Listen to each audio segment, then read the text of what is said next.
Our border will be reopening to non-essential travel soon, and today we expect to get another update on the big changes. News 8's Allison Royal is live in San Ysidro to explain the potential economic impact on businesses in the South Bay. Good morning, Allison.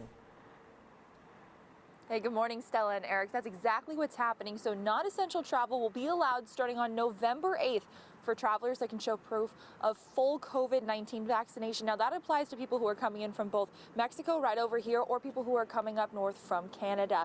Now this has had a huge economic impact here in the South Bay, but some of the business owners we spoke to say although they're a little bit concerned about even more traffic at the border, overall they're happy that more people will be crossing over and hopefully spending some money over here.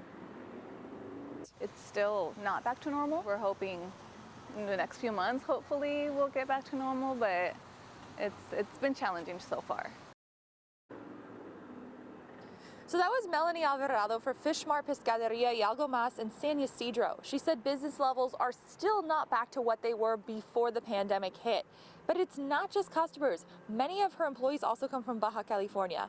I spoke to some restaurant owners that said more than half of their employees and customers come from Baja California, and that's pretty common in a lot of these San Ysidro businesses. A lot of binational cooperation, a lot of people who live on one side of the border and work on the other. So this has had quite a domino effect. In fact, earlier this month, the San Ysidro Chamber of Commerce reported $1.25 billion in lost sales, if you can believe that, and that's all attributed to COVID-19 restrictions. It also said that about 200 businesses here in the San Ysidro area have closed their doors during the pandemic. Now, back out here, U.S. Customs and Border Patrol is going to be hosting a briefing a little bit later on this morning at 8:30, where they're going to walk through exactly what this process is going to look like. So what are the acceptable and valid forms of proof of vaccination that people can show when they're crossing into the border, and other things that they should be prepared for if they're going to go ahead and book some non-essential travel. I'm going to go ahead and send it back to you, too.